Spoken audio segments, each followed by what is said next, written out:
അങ്ങകലെ നദിയുടെ അക്കരെ ധാരാളം ധാന്യങ്ങൾ ഭക്ഷിക്കാൻ കിട്ടും എന്ന് കേട്ട് എന്നും തന്നെ നദിയുടെ അക്കരെ എത്തിക്കണം എന്ന് തവളയോട് ഇരക്കുന്ന ഒരു എലിയുണ്ടായിരുന്നു.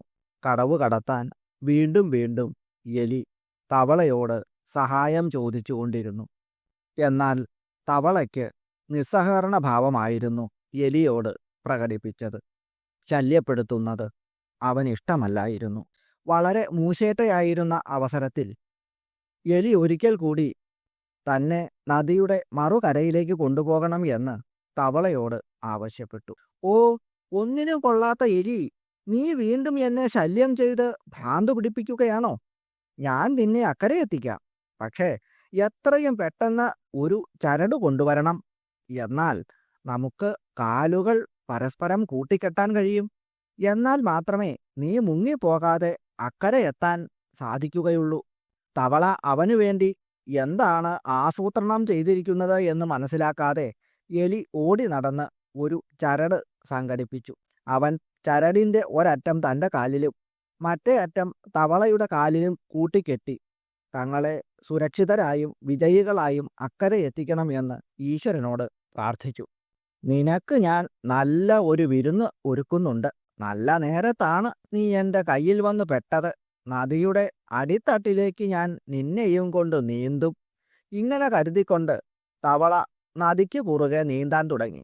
നദിയുടെ നടുക്കെത്തിയതും എലിയെ മുക്കിക്കൊല്ലുന്നതിനായി തവള ആഴങ്ങളിലേക്ക് ഊളിയിട്ടു. തവള തന്നെ വെള്ളത്തിൽ മുക്കിക്കൊല്ലാനാണ് പോകുന്നത് എന്ന് പാവം എലി മനസ്സിലാക്കിയപ്പോൾ സർവ്വശക്തിയുമെടുത്ത് അത് മുങ്ങാതിരിക്കാൻ ശ്രമിച്ചു. മരണം ആസന്നവും ജീവിതം മധുരവുമാണ് എന്ന് ആ സമയം അവൻ ചിന്തിച്ചു. ചൂണ്ടയിൽ അകപ്പെട്ട മീനിനെ പോലെ എലി അത്യുഗ്രമായി നദിയിൽ പിടച്ചു ചാടിക്കൊണ്ടിരുന്നു. സർവശക്തിയും ഉപയോഗിച്ച് അവൻ തവളയുടെ താഴോട്ടുള്ള പിടുത്തത്തെ പ്രതിരോധിച്ചു. എലി വായുവിലേക്ക് ചാടുമ്പോൾ തവള അവനെ താഴോട്ട് വലിക്കും. അങ്ങനെയായിരുന്നു അവരുടെ മാരകമായ പോരാട്ടം. അപ്പോൾ അതുവഴി ഒരു കൊക്ക് പാറി വരികയും വെള്ളത്തിൽ നിന്ന് മുകളിലേക്ക് ചാടുന്ന എലിയെ കണ്ടുപിടിക്കുകയും ചെയ്തു. വെള്ളത്തിനു മുകളിലൂടെ തെന്നി നീങ്ങിയ കൊറ്റി തൻ്റെ കൊക്കിൽ എലിയെ കൊത്തിയെടുത്തു. അതോടൊപ്പം ചരടിൻ്റെ അറ്റത്ത് തൂങ്ങിക്കിടന്ന തവളയും അവൻ്റെ പിടിയിലായി. ആദ്യം കൊറ്റി തവളയെ വിഴുങ്ങി, പിന്നീട് എലിയെയും. പ്രണവപ്രകാശത്തിൻ്റെ പുതിയ ഒരു അധ്യായത്തിലേക്ക് എല്ലാവർക്കും സ്വാഗതം. കംരാകാന്തിജിതാതാരപൂരമണിസൂത്രമണ്ഡലസമുല്ലസൽകണ്ഠകാണ്ഠകമനീയതാപഹൃതകംബുരാജരുചിദംബരാം കിഞ്ചിദാനതമനോഹരാം സയുഗചുംബിചാരുമണികർണികാം പഞ്ചബാണപരിപന്തി പുണ്യലഹരീം ഭജേ ത്രിപുരസുന്ദരീം. മനോഹരമായ കാന്തി കൊണ്ട് നക്ഷത്രങ്ങളെപ്പോലും തോൽപ്പിക്കുന്ന രത്നങ്ങൾ കോർത്ത മാലകളാണ് അമ്മയുടെ ഭംഗിയുള്ള കഴുത്തിലുള്ളത്. ശംഖിൻ്റെ ഭംഗിയെയും ജയിക്കുന്ന ഒന്നാണ് അമ്മയുടെ കണ്ഠം. തോളുകളിൽ മുട്ടിക്കിടക്കുന്ന കർണാഭരണങ്ങൾ കാമദേവന്റെ ശത്രുവായ ശ്രീ മഹാദേവന്റെ പുണ്യലഹരിയുമാണ് അവിടുന്ന്.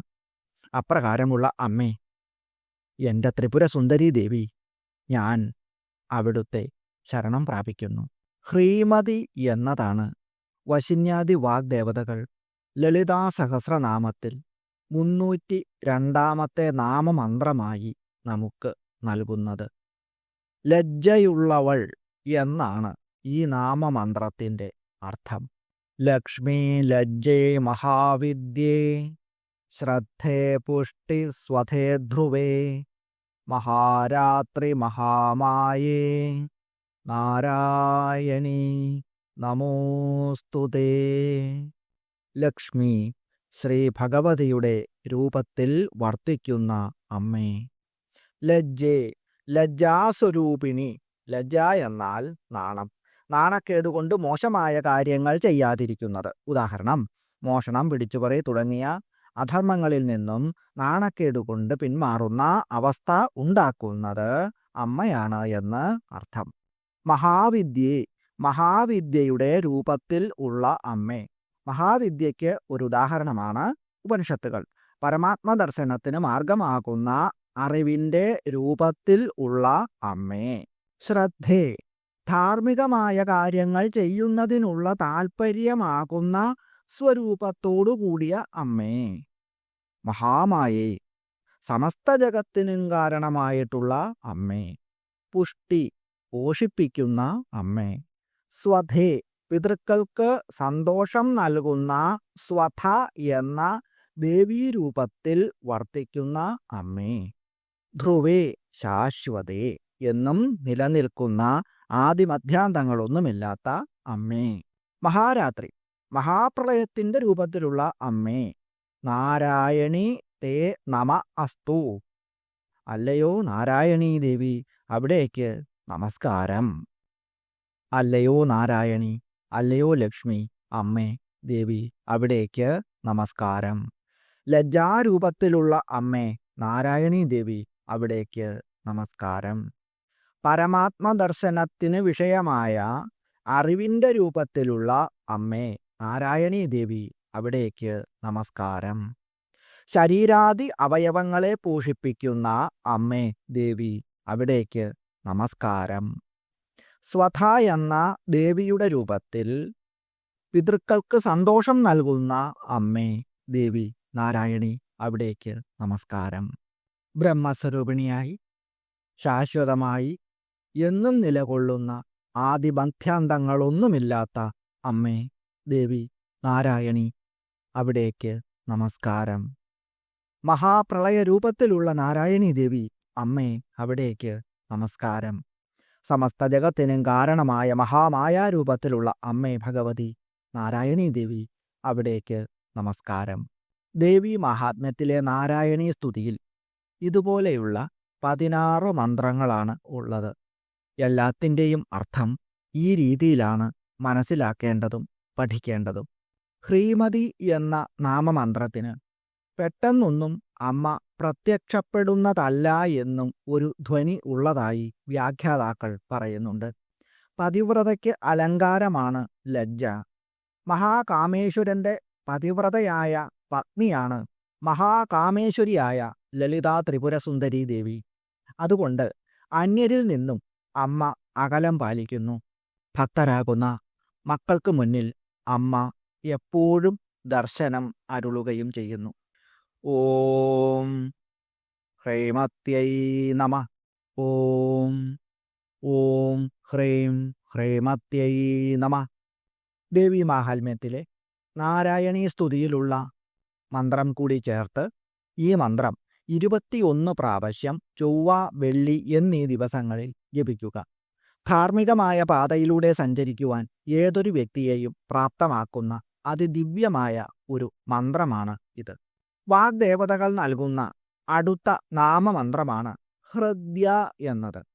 ഹൃദയത്തിൽ പ്രത്യക്ഷപ്പെടുന്നവൾ, പ്രിയമായിട്ടുള്ളവൾ, മുനിമാരുടെ ഹൃദയത്തിൽ വസിക്കുന്നവൾ എന്നൊക്കെ ഈ നാമമന്ത്രത്തിന് അർത്ഥങ്ങളുണ്ട്. എല്ലാ ജീവജാലങ്ങളുടെയും ഹൃദയത്തിൽ അമ്മയുണ്ട്, എങ്കിലും അത് അറിയുന്നില്ല. എന്നാൽ യോഗികളുടെ ഹൃദയത്തിൽ ധ്യാന സമയത്ത് അമ്മ ദർശനം നൽകുകയും ചെയ്യുന്നു. അമ്മയെക്കുറിച്ച് ഓർക്കുന്നത് തന്നെ സന്തോഷം നൽകുന്നതാണ്. അതുകൊണ്ട് ദേവി എല്ലാവർക്കും പ്രിയപ്പെട്ടവളുമാണ്. അങ്ങനെ എല്ലാവർക്കും ഹൃദ്യമായിട്ടുള്ളവളുമാണ് അമ്മ. മനസ്സിൻ്റെ ചഞ്ചലമായിട്ടുള്ള അവസ്ഥയെ മാറ്റി അവിടുത്തെ സ്മരിച്ചാൽ ഹൃദയമാകുന്ന താമരയിൽ അമ്മ ദർശനം നൽകുന്നു. ഓം ഹൃദ്യായൈ നമഃ. ഓം ഓം ഹ്രൈം ഹൃദ്യായൈ നമഃ. ലളിതാ സഹസ്രനാമത്തിലെ 304-ാമത്തെ നാമമന്ത്രം ഹേയോപാദേയവർജിത എന്നുള്ളതാണ്. ഹേയം എന്ന വാക്കിന് ഉപേക്ഷിക്കേണ്ടത് എന്നാണ് അർത്ഥം. ഉപാദേയം എന്ന പദത്തിന് സ്വീകരിക്കേണ്ടത് എന്നും അർത്ഥം. അമ്മയെ സംബന്ധിച്ചിടത്തോളം ഇവ രണ്ടും ഇല്ല. അതുകൊണ്ടാണ് ഉപേക്ഷിക്കേണ്ടതായിട്ടും സ്വീകരിക്കേണ്ടതായിട്ടും ഒന്നും തന്നെ ഇല്ലാത്തവൾ എന്ന അർത്ഥത്തിൽ ഈ നാമം അമ്മയ്ക്ക് വാഗ്ദേവതകൾ നൽകുന്നത്. ചെയ്യേണ്ടതും ചെയ്യരുതാത്തതും എന്നിങ്ങനെയുള്ള വേർതിരിവ് അമ്മയെ ബാധിക്കുന്ന ഒന്നല്ല. ചെയ്യേണ്ടതും ചെയ്യരുതാത്തതുമായ വിഷയങ്ങളെ വിവരിക്കുന്ന ധാരാളം ശാസ്ത്രങ്ങളുണ്ട്. അവയൊക്കെ തന്നെ അവിദ്യാ വിഷയങ്ങളുമാണ്. മായാവലയത്തിൽ കുരുങ്ങിയ മനുഷ്യർക്ക് വേണ്ടി നിർമ്മിക്കപ്പെട്ടിട്ടുള്ളവയാണ് ഇത്തരത്തിലുള്ള ശാസ്ത്രങ്ങൾ.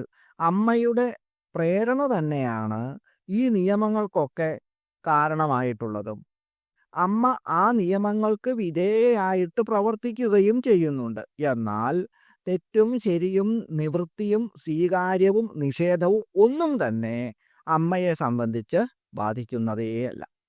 അവയ്ക്കെല്ലാം അതീതയായിട്ടുള്ള പരയായിട്ടുള്ള ശക്തിയാണ് മഹാദേവി. ഓം ഹേയോപാദേയവർജിതായൈ നമഃ. ഓം ഓം ഹ്രീം ഹേയോപാദേയവർജിതായൈ നമഃ. ഈ മന്ത്രങ്ങൾ ജപിക്കുന്നവർക്ക് മാത്രമല്ല, ഈ മന്ത്രം ഉപാസിക്കുന്നവരുമായി അടുത്തിടപഴകുന്ന എല്ലാവർക്കും ഈ മന്ത്രത്തിൻ്റെ ഗുണങ്ങൾ ഉണ്ടാകുന്നതാണ്. പുത്രന്മാരെ ആഗ്രഹിക്കുന്നവർക്ക് പുത്രന്മാരും, ബുദ്ധിശക്തിയും ധാർമ്മിക ബോധവും വേണം എന്ന് ആഗ്രഹിക്കുന്നവർക്ക് അതും ഈ മന്ത്രങ്ങൾ ജപിക്കുന്നവർക്ക് അമ്മ കനിഞ്ഞു നൽകുന്നു. ഭാഗ്യവും ധനവും ആഗ്രഹിക്കുന്നവർക്ക് ഏറ്റവും നല്ല ഒരു മന്ത്രമാണ് ഇത്. ആദിപരാശക്തിയായ മഹാദേവി എല്ലാവരെയും അനുഗ്രഹിക്കട്ടെ എന്ന് പ്രാർത്ഥിച്ചുകൊണ്ട് അവിടുത്തെ തൃപ്പാദപത്മങ്ങളിൽ സാഷ്ടാംഗ പ്രണാമങ്ങളോടുകൂടി നിർത്തുന്നു. നന്ദി, നമസ്കാരം.